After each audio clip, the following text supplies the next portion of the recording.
Hey, Abbott, what time is it? It's time for the Abbott and Costello Show. We're on the air for ABC here in Hollywood. Well, what are we waiting for? Let's go with the Abbott and Costello Show.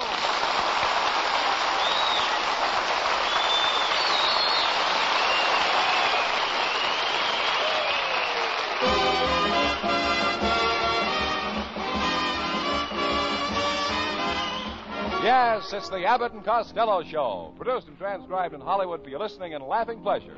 Chuckles with a carload and music by Matty Malney. So hold on to your chairs, folks, for here they are, Bud Abbott and Lou Costello.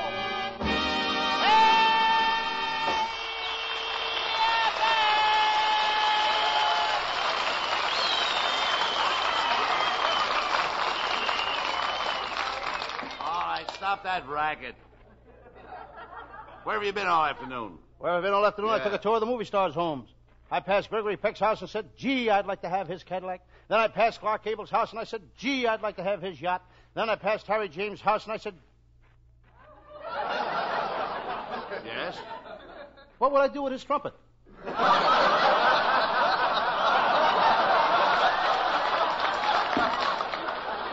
You know, I shouldn't be kidding, Abbott. I mean, after all, I got a threatening letter today. Somebody wants to kill me. Well. That's why I got this. How many people listen to you every week, Costello? Well, let me see. Altogether, about 12 million. That's amazing. Then I got... Oh, you mean that I got so many listeners? No, now that you only got one threatening letter.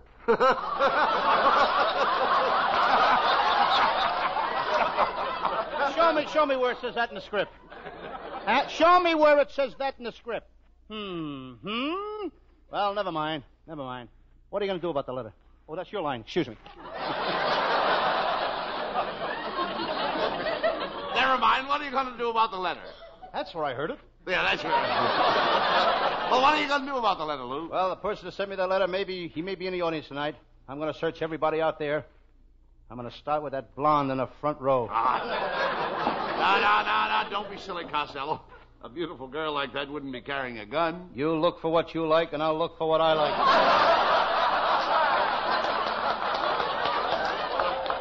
You aren't so ignorant and stupid you wouldn't pay any attention to the letter. Who's stupid and ignorant? I was very smart in school. When a teacher asked a question, I was always the first one to raise my hand. You are?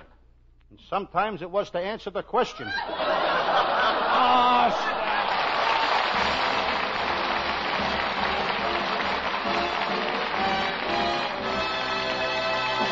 Hey, wait a minute, boys. Here's a serious-looking fella trying to get a word in edgewise. Let's see what he has to say.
Stop that yelling. Come over here. What have you been doing in that telephone booth all afternoon? Well, I'm giving a big party tomorrow night. It's New Year's Eve, you know, and I've just got to get Earl Flynn and Hetty Lamar as my guest of honor. Why do you have to have Earl Flynn and Hetty Lamar? Well, you see, Abbott, this year New Year's Eve comes on Friday night.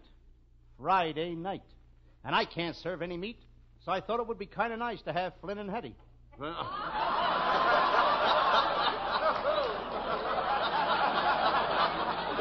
never mind that. Is your brother Pat going to have a nice New Year's this year? Oh, yes. You know, this is the first year since he's been out of the Navy, Lou. Yes, he's very happy about it. The Veterans Committee got him an apartment for $250 a month. Does he like Does he like it? Yes, him and his wife. And his baby and his father-in-law and his mother-in-law are all living there in one room. Well, isn't it kind of crowded? Only at night when the landlord backs his car in.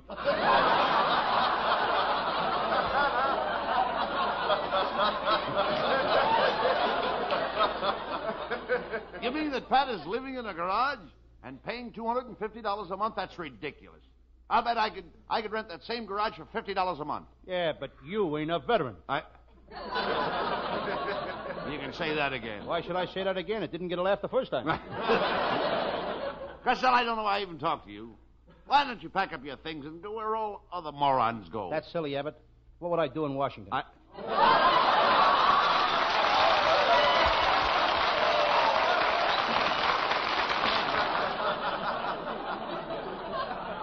Well, never mind that. I want you to remember that 1949 is only a couple of days off. And I hope that next year you'll settle down and get married. What for? You should get married. Don't you miss being married? Don't you miss having a little woman around the house? No. I hang wet nylons in the bathroom. I scatter bobby pins all over the floor. I smear all my towels with lipstick. And you'll be surprised how I don't notice there isn't a woman around. Well, if you come to my house tomorrow night, I'm having quite a party, and I'll introduce you to some nice girls. Well, I can't, Abbott. You see, we're having a party at my Uncle Mike's house, and I can't wait to play that new game he invented. This game will take the place of jigsaw puzzles. How do you play it? Well, you open up a can of crushed pineapple and try to put the pieces together. Yeah, but are you going to play any other game? Oh, sure. We play the regular game we play at our house every New Year's Eve. It's called Scotch Punch. How do you play that?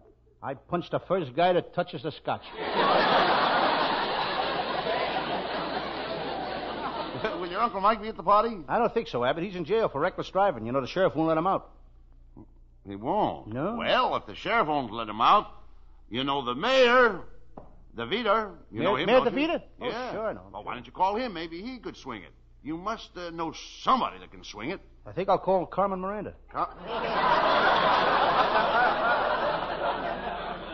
Carmen Miranda. She don't even know the sheriff. I know, but brother, can she swing it?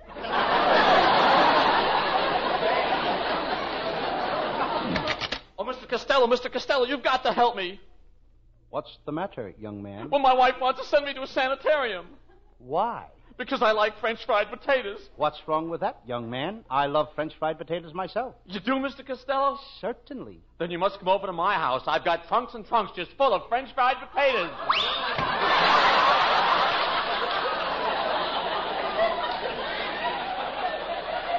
You know, Abbott, he looks familiar to me. I think I saw him at the $2 win at the Bank of America.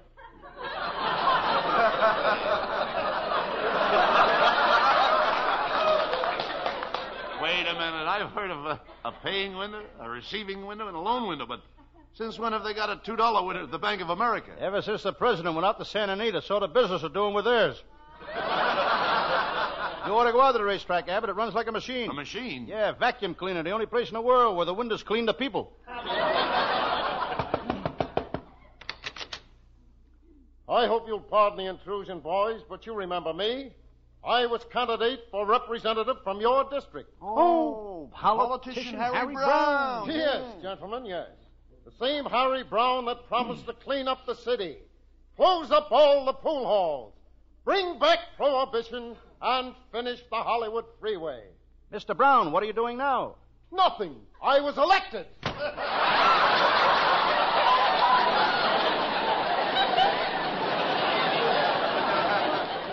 By the way, Costello, I want to thank you for inviting my wife and sister, Babe, to the Rose Bowl with you next New Year's Day. But I still can't understand why you invited them. Very simple, Abbott. Both your wife and your sister, Babe, have peroxide blonde hair. What's that got to do with it? Well, they're all out of tickets, and I figured I'd better bring my own bleachers. Well,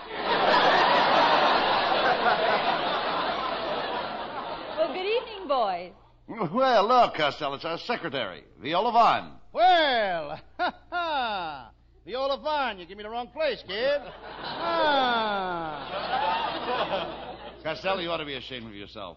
Viola has only been in California a short time, and you should try to make her feel at home. Say something nice to her. All right, Viola, old girl, it's been frightfully nice seeing you again. Frightfully nice. Oh, thank you, and it's been frightful seeing you again.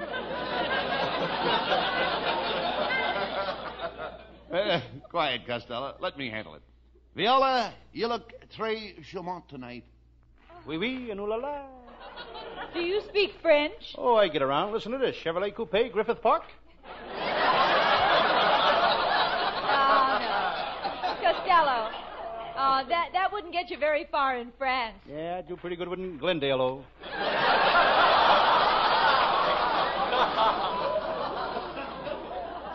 Pay no attention to him, Viola.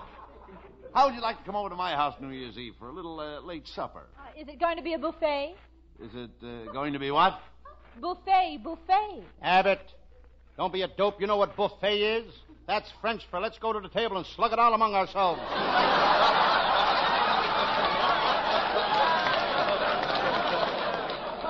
On second thought, Costello, I don't think I want you at my house on New Year's Eve. Your table manners are atrocious. Oh, Mr. Abbott, let him come over to our house. Costello, you just watch me. I have perfect table manners. Well, is that so? Well, there's one thing I've been meaning to ask you. Every time you drink coffee, you always stick your finger straight out. What's that for? That's where you hang the wet donuts.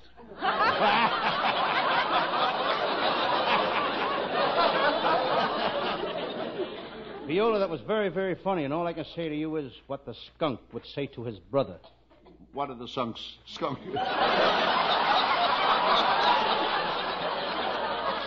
I still would like to know what page you're on.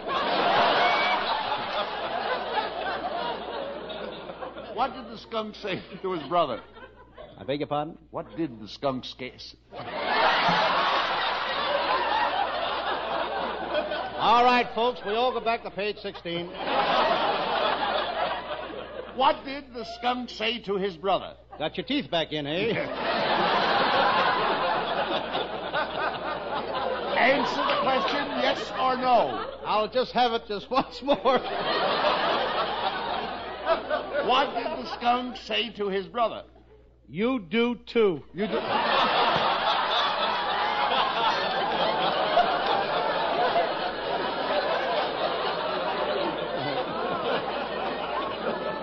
Oh, now, please, don't get mad, Costello. Well, get mad. I'm happy. Continue. This is the end of the new year and New Year's Eve. The end of the old year, dear. Could have been the end of the script.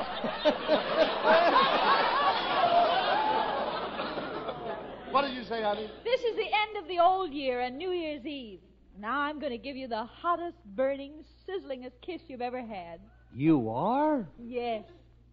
Attention, New York and Chicago. Stay tuned in. This may be just what you need to melt the snow off your streets.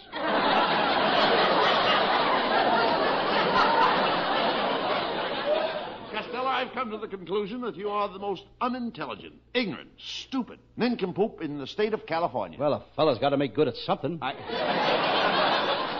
I still like that skunk-a-hunka line of yours. Viola, we're starting a new year in a few days, and I'd like you to stay with us as our secretary. You like the job, don't you? Well, Mr. Abbott, I don't really know. You see, I was a secretary for an insurance man, then I worked in a bank. But my mother is a little skeptical about my working for Hollywood actors. Viola, has your mother been telling you that old stuff about how actors are all wolves? That they do nothing but chase girls and go to parties, and that they're all up all night whooping and hollering, and that no self-respecting girl should associate with them? Well, yes, she has. Well, do you want to know something? What? She's so right.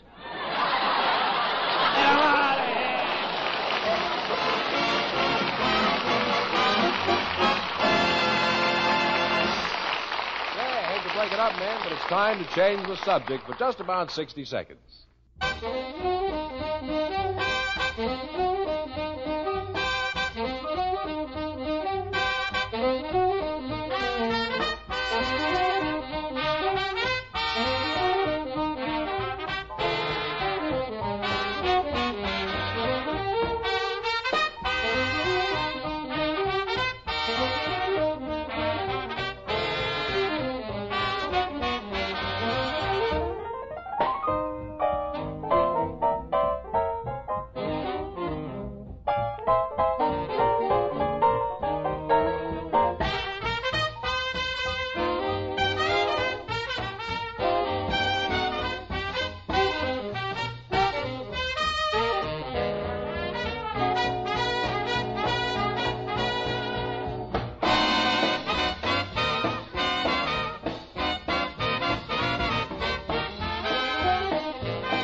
Ladies and gentlemen, all over the world, let's end this year on a good note. Here's Hal Winters singing with Matty Malnick's orchestra. Love, and we can face the music together, dancing in the dark.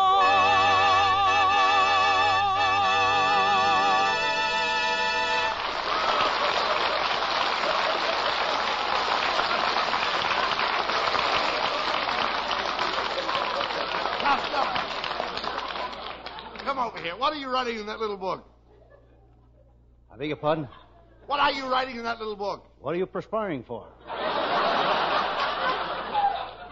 I'm asking you, Costello, here. What are you writing in that little book? I got 4 New Year's resolutions written in here, Abbott. For 1949, here's what I'm going to do. Resolution number 1, I resolve to improve my handwriting. Now, that's good. What is number 2? How do you like that? I can't read it.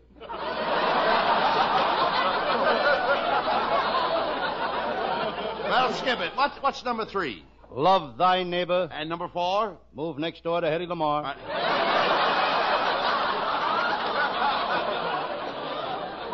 Why don't you make up a sensible list of resolutions? Well, I'm only kidding, but I got a sensible list. Listen to this. Number 1, give up going to nightclubs. Number 2, give up going with girls. Number 3, give up resolutions number 1 and number 2.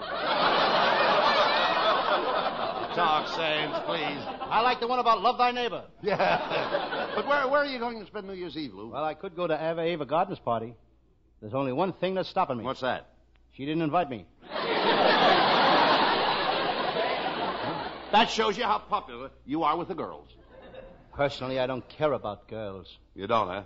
Just so I'm popular with my Sam Shovel detective fans. The listeners love me, Abbott. Just listen to this note I got today. Dear Lou Costello, a Sam Shovel private detective, you are wonderful. You kill me. If you ain't the funniest guy on the radio, I'm a monkey's uncle. I'm coming to the studio tonight.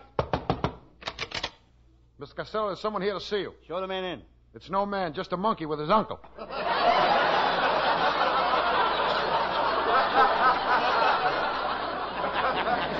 Well, never mind him, Costello. What is your Sam Shovel detective mystery about tonight? It's one of my greatest cases, Abbott. I call it the Murder at the Radio Quiz Show, or I've got a body in a balcony, Doctor.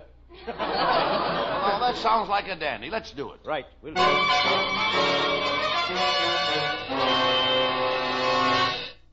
Yes, I'm Sam Shovel. Sam Shovel, private detective. I'll take any kind of a case. If you need a detective to shadow somebody, call me. If you need evidence for a divorce, call me.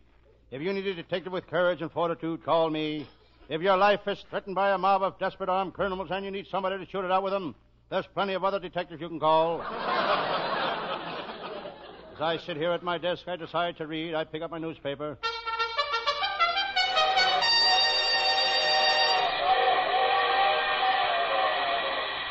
It's the Herald Express. I see an ad for California grapefruit. You can always tell it genuine California grapefruit. If it don't squirt juice, it squirts fog. While reading, I decide to smoke. I reach for my old Indian peace pipe. It's a genuine old Indian peace pipe. Instead of tobacco, it's filled with pieces of old Indians. I glance out the window at the beautiful secretary across the hall. She's wearing a new mean coat she got for Christmas. She got that mean coat the hard way. The hard way. She bought it herself. I hear a strange sound coming from the dentist's office next door. Molars, right face, bicuspids, squads left. He's drilling somebody's teeth. My ceiling just cracked. A piece of plaster fell on my desk. There's something written on the plaster. It's as wide as a chicken crossed the street. It's corn plaster. My ceiling is full of old cracks. So are my writers. On my wall, I notice a picture of Trigger Finger Tessie. What a girl. She shot from the hip and she could hit anything. Then one day she bought a gun. But she threw it away. She found out she could hit more people with a hip. Tessie was a gun moll. Every time she started to pull a job, I cooked her goose. In Cleveland, I cooked her goose. In Boston, I cooked her goose. In Albany, I cooked her goose. And one day, she asked me to marry her. She said, Sam, nobody can cook a goose like you. I gave her a job as my secretary, but she never could get any work done. In the office, she was a bottleneck. Every time I opened a bottle, she'd want a neck. Well, here I am all alone, and it's New Year's Eve. I look out at the window at the crowds in the street. What a racket. Everybody's celebrating. Half the men have noisemakers. The other half left their wives home. In the crowd, I see my pal, Lieutenant Abbott of the Homicide Squad. Abbott is a shrewd cop, but he's very tight with money. He gave his wife a bottle of perfume for Christmas. The perfume was so cheap that when she put on her fur coat, 2 moths flew out, hole in her nose. Lieutenant Abbott is a drinking man. And how? He loves beer. But in 1949, he's going on a wagon. Not because he wants to quit drinking, but he figures if he goes on a wagon, he'll have to be that much closer to the beer. Suddenly, my office door opened. Hello, Sam Shovel. Happy New Year. Where have you been? I haven't seen you all week. I've been helping out with the Christmas rush at Nancy's department store. They fired me. I made a mistake. I took a sign-off address and put it on a bathtub. What did the sign say? How would you like to see your girl in this for $1.98?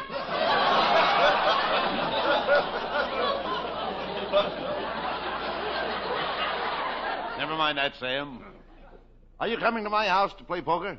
None of your wife is going to play. What's the matter with my wife? She's a great poker player. My wife has a real poker face. Every time I see her, I want a poker face. What a New Year's Eve. The police department is going nuts with a traffic problem. I wonder how Officer McShane is doing on Hollywood and Vine. Officer McShane is now at Sunset and Figueroa. Who moved him away down there? Brand new red Hudson going 90 miles an hour. Forget about that. Are you going to a nightclub to celebrate New Year's Eve? Not me, Lieutenant Abbott. It's too expensive. I went to a Hollywood nightclub Saturday night. Ringside tables were $50. The last row was $25. Cost $5 way back at the bar. I paid 50 cents. Could you see the show? Yes, I did. But it was very annoying. All night long, some guy kept brushing me off with a whisk broom.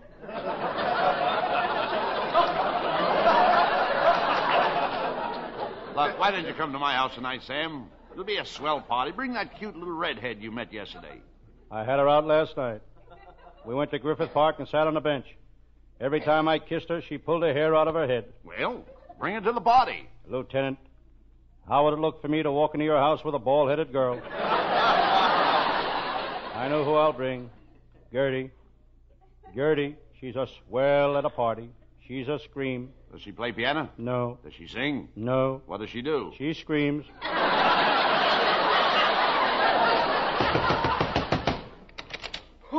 Where's Sam Shovel? Where's Sam Shovel, the great detective? I gotta see Sam Shovel. Oh, please, calm down, sir. What's the matter? Please. Is there something on your mind? There must be something on his mind. There's nothing on his head.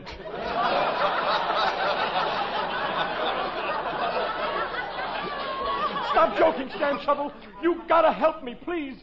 There's something the matter with my wife. She's asleep. I can't wake her up. Sam, I can't wake up my wife. Have you tried shaking her? Shaking her? I've been doing better than that. For the past 2 hours, I've been hitting her on the head with a hammer.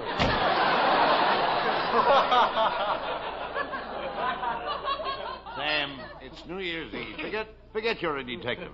Let's go to my house for a New Year's party.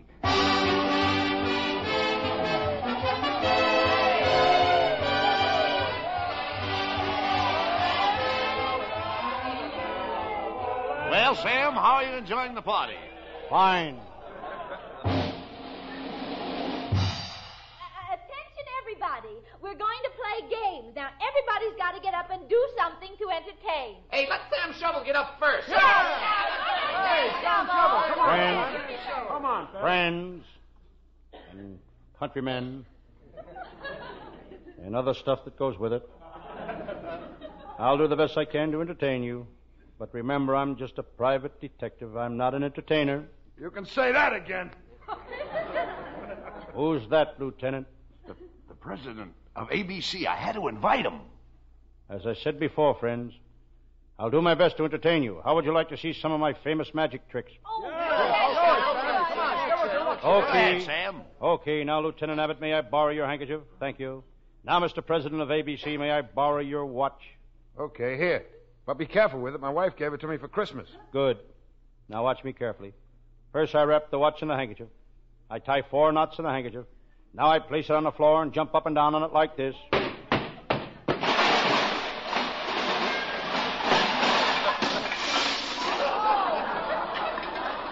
Hey, what kind of a trick is that? You busted my watch to pieces. Yes, but I want you to notice. There's not one wrinkle in the handkerchief. Get him out of here!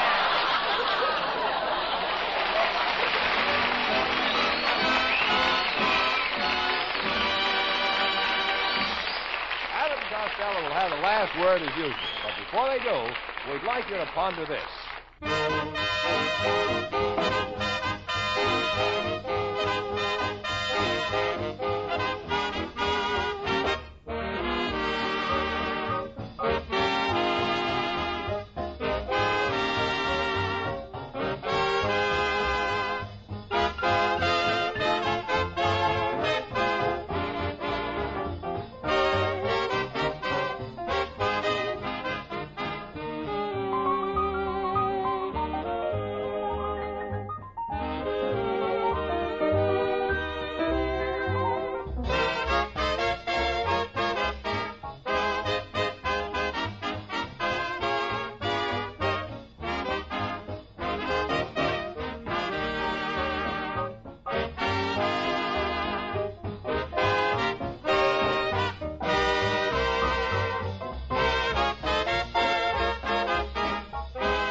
Costello, the next show we do will be next year. Yes, folks, and I'd like to wish all of our listeners health, wealth, and prosperity in 1949. And that goes for all the folks that work for us. Matty Malnick and his fine crew of musicians and our vocalist, Hal Winters. And don't forget Viola Vaughn and our writing staff, which is headed by Eddie Foreman with Paul Conlon, Pat Costello, Martin Ragaway, and Len Stern. And our producer, Charles Vanda. Good night, folks. Good night, everybody, and Happy New Year to everybody in Paterson, New Jersey, and all over the world. Happy New Year, Mother, and everybody. Listen each Thursday night at this time for another great Abbott and Costello show, produced and transcribed in Hollywood. Be sure to stay tuned for the outstanding entertainment which follows throughout the evening on this ABC station.